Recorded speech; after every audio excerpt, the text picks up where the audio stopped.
வணக்கம். Welcome to கதை திரட்டு audio books. நம்ம சேனலை இதுவரைக்கும் சப்ஸ்கிரைப் பண்ணாதவங்க சப்ஸ்கிரைப் பண்ணுங்க. பக்கத்தில் இருக்கிற பெல் ஐகானை கிளிக் பண்ணி ஆல்ங்கிற ஆப்ஷனை ப்ரெஸ் பண்ணுங்க. ஸோ தட் நான் போடுற கதைகளை உடனுக்குடனே நீங்க கேட்கலாம். வாங்க கதைக்குள்ள போகலாம். வாசலில் சோமு சத்தமாக கேவி அழும் ஒலி கேட்டதும் அடுக்களை வேலையை அப்படியே விட்டுவிட்டு வாசற்பக்கம் ஓடி வந்தாள் அன்னம். வாசல் திட்டின் மீது அமர்ந்திருந்தவனை தெருவோடு போன பையன்கள் யாரோ சீண்டி கேலி செய்து கிள்ளிவிட்டு ஓடி போயிருக்கிறார்கள். அவனது வலது புறங்கையில் நகக்கீறல்களும் சில பொட்டு ரத்தமும் தெரிய சோமு வலி தாங்காமல் அழுது கொண்டிருந்தான். வாசப்பக்கம் போகாதே போகாதேன்னா கேட்கறையா? எரிச்சலும் ஆதங்கமுமா அவனை தர தரவென உள்ளே இழுத்து வந்தாள். அவனது கேவல் கூடிற்று. கண்டவங்களும் இப்படி காயப்படுத்திட்டு போறதுக்காடா உன்னைய பெத்த? புலம்பியவாறு அவன் கையில் இருந்த நகக்கீரலை துடைத்து கொஞ்சம் மஞ்சளும் எண்ணெயும் தடவினாள். கார்த்திகை மாதம் வந்தால் சோமுவுக்கு 20 வயதாகிவிடும். எந்த குறையுமின்றி நல்லபடியாகத்தான் அவன் பிறந்தான். 5 வயது வரை புத்திசாலி குழந்தையாய் ஓடி ஆடியபடி நன்றாகத்தான் இருந்தான். அருகில் இருந்த அரசு பள்ளியில் 1ஆம் வகுப்பு படிக்கையில் ஆசிரியர் கற்பித்ததை கற்பூரமாய் பற்றி கொண்டு நன்கு படித்து கொண்டிருந்தவன்தான். அவனது 6வது பிறந்த நாளுக்கு 2 தினம் முன்பு வகுப்பில் எல்லோருக்கும் சாக்லேட் கொடுக்க வேண்டும் என்று அப்பாவை நச்சரித்தான். அதை கேட்டு முருகேசன் அன்னத்தை கோபித்து கொண்டான். இது என்ன புது பழக்கம்? யார் ஆரம்பிச்சது இதையெல்லாம்? ஏழைங்க படிக்கிற சாதாரண கிராமத்து அரசு பள்ளி அன்னம் இது. நமக்கெல்லாம் பிறந்த நாள் கொண்டாடுற வழக்கம் இருக்கா சொல்லு?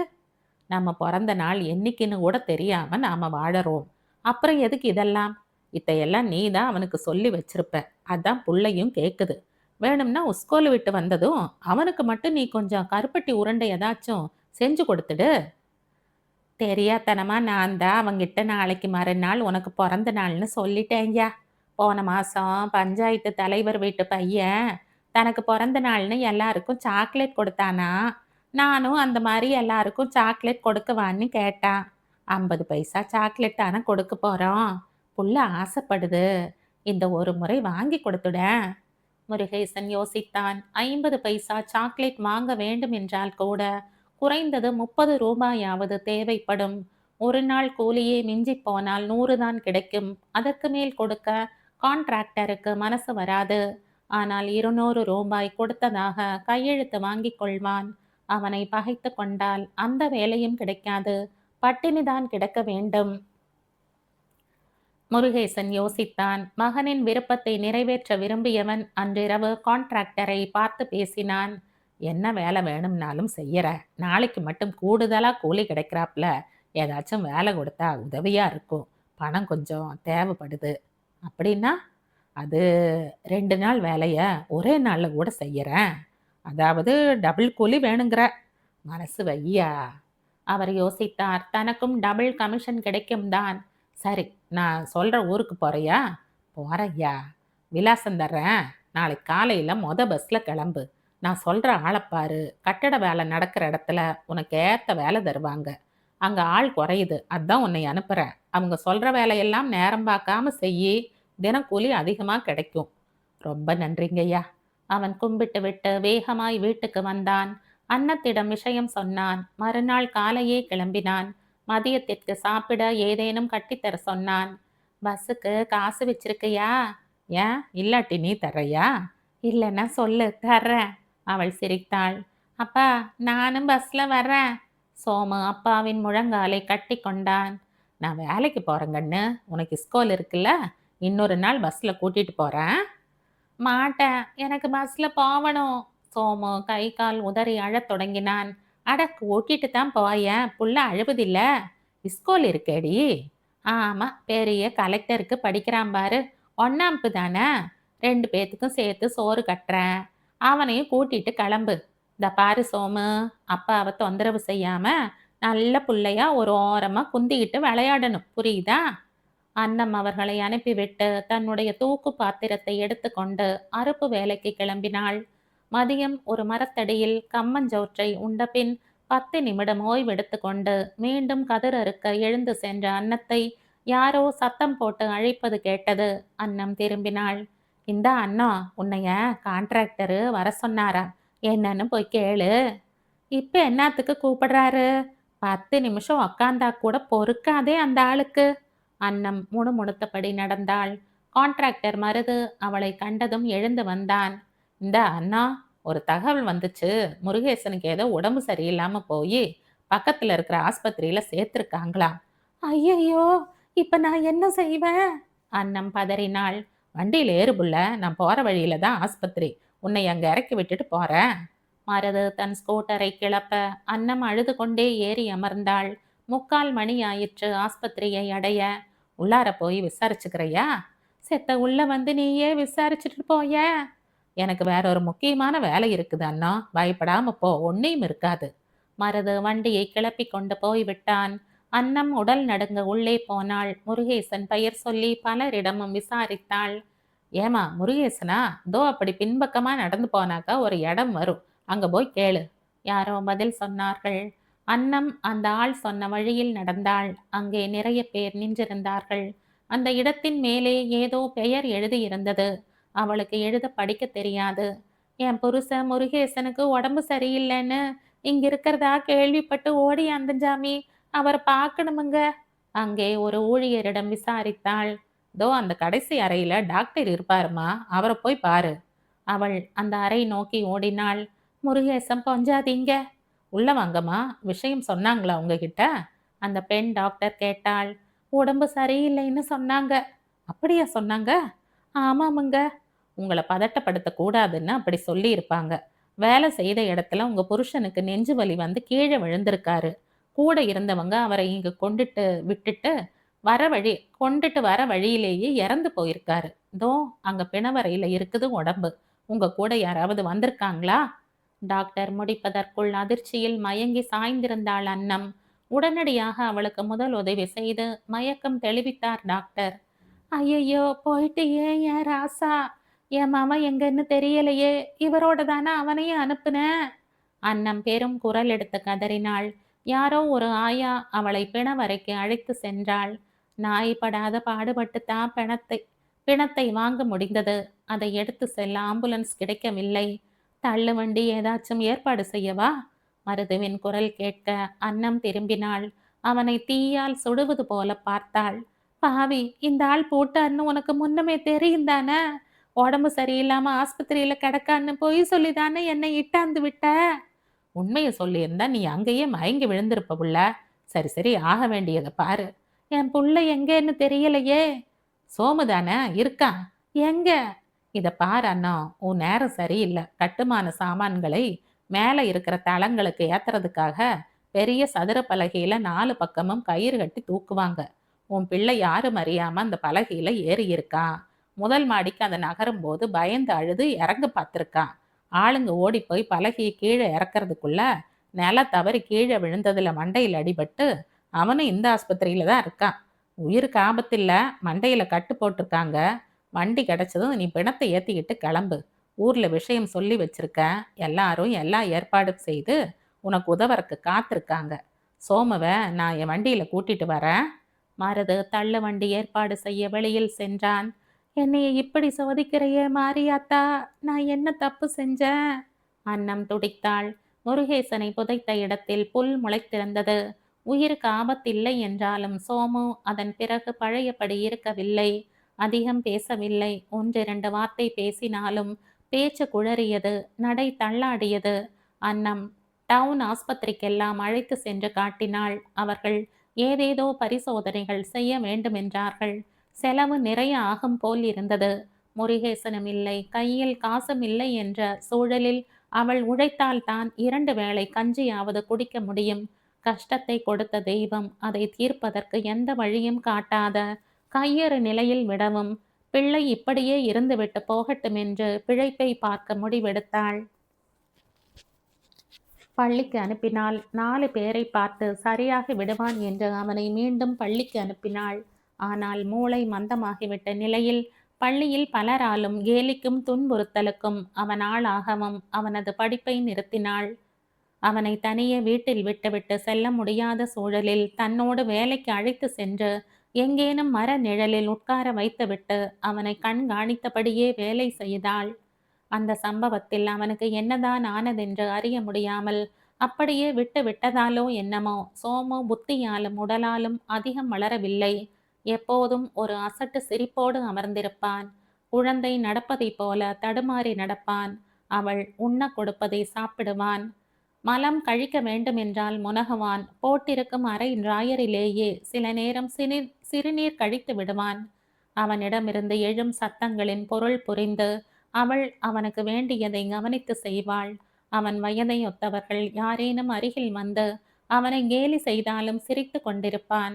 உடல் ரீதியாக துன்புறுத்தினால் மட்டுமே வலி தாங்காமல் ஒரு மாதிரி கேவல் அவன் தொண்டையில் இருந்து எழும். இதனால் ஊரில் பலருக்கும் அவன் கேலி பொருளானான். சோமு என்ற ஆசையுடன் அவள் வைத்த பெயரை ஊரில் ஒரு சிலர் அடே செல்லாக்காசு என மாற்றி அழைக்க, நாளடைவில் அதுவே அவன் பெயராக மாறியது. அவளுக்கு மட்டும்தான் அவன் சோமுவாக இருந்தான். மற்றவர்களுக்கு செல்லா காசு. அவன் பிறந்தபோது அவள் எத்தனை கனவுகள் கண்டாள். ஏற்கனவே ஒரு பெண்ணும் ஆணும் ஊட்டம் போதாமல் குறை பிரசவத்தில் இறந்து போக, மூன்றாவதாக வயிற்றில் சோமு உருவானதும் முருகேசன் பார்த்து பார்த்து சந்தையில் இருந்து அவளுக்கு சத்துள்ள பழங்களும் காய்களும் பாலும் வாங்கி வந்து சாப்பிட வைத்தான். அதற்காகவே கூடுதலாக உழைத்தான். சோமு நல்லபடியாக பிறந்து மிகவும் செல்லமாக வளர்ந்தான். அவன் கல்வியில் சிறந்தவனாவான். பட்டங்கள் ஆழ்வான், சட்டங்கள் செய்வான், பெற்றவர்களை பூரிக்க வைப்பான் என்றெல்லாம் அவர்களுக்கு எத்தனை கனவுகள். வாழ்வின் எந்த மூலையில் கோரப் பற்களும் கூர் நகங்களுமாய் பாழாய் போன விதி காத்து கொண்டிருந்ததோ, அழகான குருவி கூட்டை தன் கூரான நகங்களால் கலைத்து பிரித்தெறிந்து சின்னா பின்னமாக்கிவிட்டது. புருஷனின் உயிரை பறித்து கொண்டதுடன் நன்றாக இருந்த பிள்ளையையும் செல்லா காசாக்கிவிட்டது. அவனை கருவுற்றிருந்த போது அவள் பாலும் பழமும் சத்துள்ள உணவும் உண்டதை அக்கம் பக்கத்து பெண்கள் கேலி செய்தனர். ஆ ஆ உலகால போவும் ராஜாதி ராஜனையே வவுத்துல சுமக்கிறாப்புல என்ன பவுசு பாருங்கடி இவளுக்கு. ஆமாமா, இவ அந்த ராசாத்தி ராசனை பெத்துட்டானா இந்த ஊர்ல பாலும் தேனும் ஆறா பெருக்கெடுத்து ஓட போகுது பாரு. நிறுத்துங்கடி, என்னமோ நீங்க தான் தினைக்கும் எனக்கு பாலும் பழமும் வாங்கி தராப்புல பேசுறீங்க. அது என் புருஷன் உழைப்பு, நான் சாப்பிட்றேன். ஆமாங்கடி, என் மவனோ மவளோ வெளியே வந்து உலக ஆளத்தான் போறாங்க. பொத்திக்கிட்டு போயிருங்க சொல்லிட்டேன். ஆத்திரத்தில் கத்தினாள் அன்னம். அவளது 2 குழந்தைகள் ஊட்டமின்றி இறந்து பிறந்த போது இவர்கள் எவரும் பரிதாபப்படவில்லை. 3வது கர்ப்பத்திற்கு இவளுக்கு கிடைத்திருக்கும் பவிஷெல்லாம் தங்களுக்கு கிடைக்கவில்லையே என்ற பொறாமைதான் அவர்களது கிண்டலுக்கு காரணம். போகட்டும், அவர்கள் பொறாமையில் சொன்னாலும் அவர்களது வாய் முகூர்த்தம் அது மலித்து பிறக்கிற குழந்தை உலக ஆளட்டுமே என்று நினைத்தாள். ஆனால் ஊரே கிண்டலும் கேலியும் செய்யும் அளவுக்கு அவன் செல்லா காசாகி விட்டான். அவனது நிலை கண்டு நித்தமும் அவள் அனலில் துவள்கிறாள். அரப்பு வேலை முடிந்ததும் ஊர் நடுவே ஓலை வேயப்பட்ட மாரியாத்தா கோவிலுக்கு வந்தாள். தினமும் அந்தி நேரம் அங்கு கற்பூரம் ஏற்றி வேண்டிக் கொள்வாள். புள்ளைய கொடுத்த நீயே அவனை செல்லா காசாவும் ஆக்கிட்டியே ஆத்தா. அப்படி எந்த ஜென்மத்துல நான் என்ன பாவம் செய்தேன்னு சொல்லு. அதுக்கு என்ன பரிகாரம் செய்யணும்னு சொல்லு. என் ரத்தத்தால உனக்கு அபிஷேகம் செய்து என்னையே உனக்கு பலியா தந்தா என் மவன் நல்ல காசு ஆயிடுவானா? அவன் நல்ல காசு ஆகிறதுக்கு நான் என்ன செய்யணும் சொல்லு. புன்னகை தவழும் முகத்தோடு மாரியாத்தா அவளையே பார்த்தாள். கோவிலில் இருந்து வீட்டுக்கு வரும் வழியில் கூலிப்பணத்தில் கம்பும் கேழ்வரகும் கொஞ்சம் வெங்காயம் தக்காளியும் வாங்கி கொண்டு நடந்தாள். வாசலில் அமர்ந்தவாறு எதையோ மென்று கொண்டிருந்தான் சோமு. அவள் அவன் தலையை வருடி கொடுத்துவிட்டு உள்ளே சென்ற சற்று நேரத்தில் அவன் வாந்தி எடுக்கும் சப்தம் கேட்டதும் பதறியவாறு வாசற்பக்கம் ஓடி வந்தாள். ஏங்கண்ணு, என்னடா ஆச்சு? என்னத்தை மென்னுட்டு வாந்தி எடுக்கிற? அன்னம் தண்ணீர் எடுத்து வந்து அவனை குடிக்க வைத்து உள்ளே அழைத்து சென்றாள். அவன் சோர்ந்து அப்படியே படுத்தான். அவள் வாசப்பக்கம் வந்து பார்த்தாள். அவன் அமர்ந்திருந்த இடத்திற்கு கீழே அரளி விதைகள் சிதறி கிடந்தன. அவள் துடித்தாள். அலறியபடி ஊரை கூட்டி விஷயம் சொல்ல, உன் புள்ள எத்தையாவது பொறுக்கி தின்னா கூட யார் மேலையாச்சும் பழி போட்டுருவியா நீ என்று கத்தினாள் ஒருத்தி. முருகேசனின் தூரத்து சொந்தம் ஒருவர் தன் கட்டை வண்டியை இழுத்து வந்தார். சோமுவை அதில் படுக்க வைத்து டவுன் ஆஸ்பத்திரிக்கு கொண்டு சென்றார்கள். வழியெல்லாம் அழுது அரற்றினாள் அன்னம். கட்டை வண்டி ஆஸ்பத்திரி வாசலில் நின்றது. சோமு அவசர சிகிச்சை பிரிவில் அனுமதிக்கப்பட வெளியில் எல்லா தெய்வங்களையும் வேண்டியவாறு நிலை கொள்ளாது அமர்ந்திருந்தாள் அன்னம். சொந்தக்காரர் அவளையே பார்த்தார். நடந்தது நடந்து போச்சு அன்னம். யாரையும் நொந்துக்காம நல்லது கெட்டதை ஏத்துக்க பழகு. புள்ள பிழைச்சா சந்தோஷம்தான். இல்லாட்டி அவனால இதுவரைக்கும் நீ பட்ட கஷ்டமெல்லாம் போதும்னு அவனை கொடுத்தவனே எடுத்துக்கிட்டான்னு நினைச்சுக்க. செல்லா காசை கோயில்ல உண்டியல்ல போட்டுட்டதா எண்ணிக்கிட்டு உன் வாழ்க்கையை ஓட்டு. உன் நல்லதுக்குத்தான் நான் சொல்றேன். இந்த பூமியில எதுவுமே நிரந்தரம் இல்லை. கொஞ்சம் முன்னாடியோ பின்னாடியோ எல்லாரும் ஒரு நாள் போய் சேரத்தான் போறோம். அன்னம் அவரையே பார்த்தாள். அவசர சிகிச்சை அறையின் கதவு திறந்தது. வெளியில் வந்த மருத்துவர் ஒருவர் அன்னத்தை தன்னுடன் வருமாறு அழைக்க அன்னம் ஓடினாள். உட்காருமா. டாக்டர், என் மவ. எங்களால முடிஞ்ச எல்லா சிகிச்சையும் கொடுத்திருக்கோம். இன்னும் நினைவு வரல. 24 மணி நேரம் கழிச்சுத்தான் எதுவும் சொல்ல முடியும். பழச்சுக்குவான் இல்ல டாக்டர்? உங்க மகன் பழச்சா ஒரு மருத்துவரா எனக்கும் சந்தோஷம்தான். கடவுள்கிட்ட வேண்டிக்கங்க. அன்னம் முகத்தை கைகளால் பொத்தி மூடிக்கொண்டாள்.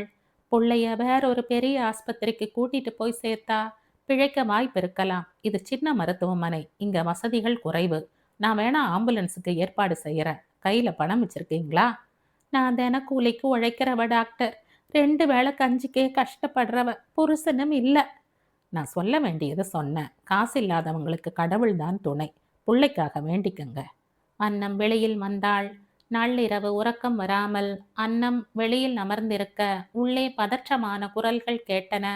அன்னம் உள்ளே ஓடினாள். சோமு அனுமதிக்கப்பட்டிருந்த அவசர சிகிச்சை பிரிவில்தான் அலறல் சத்தம். உள்ளே நெருப்பு எரிவது தெரிய அன்னம் அலறினாள். ஐயோ, என் மவ சோமு, என் செல்லமே. ஆஸ்பத்திரியில் மோதி ஆட்கள் இல்லை. இருந்தவர்கள் என்ன செய்வதென்று புரியாமல் திகைத்தார்கள். தீ அணைப்பு கருவிகளை இயக்க தெரியாமல் தவித்தார் ஒருவர்.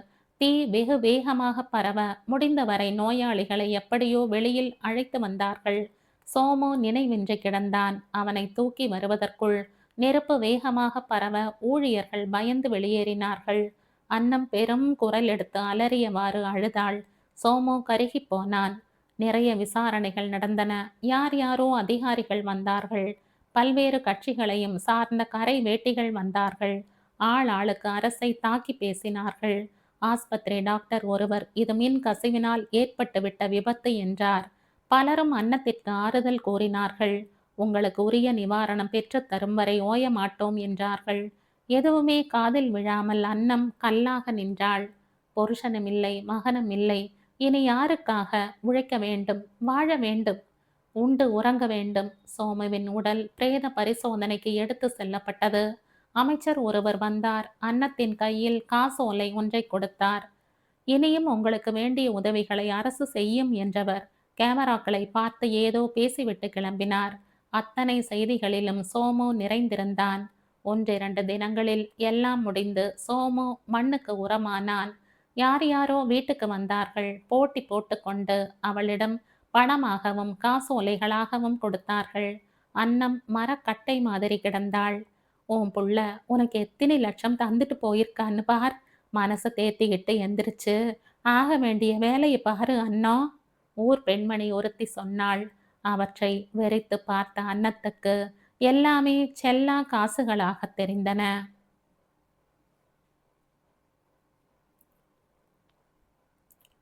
இதோடு இந்த கதை முடியுது. இந்த கதை உங்களுக்கு பிடிச்சிருந்தா லைக் பண்ணுங்க, ஷேர் பண்ணுங்க, சப்ஸ்கிரைப் பண்ணுங்க. மற்றும் ஒரு இன்ட்ரெஸ்டிங்கான கதையோட அடுத்த வீடியோவில் சந்திப்போம். பாய். தேங்க்யூ.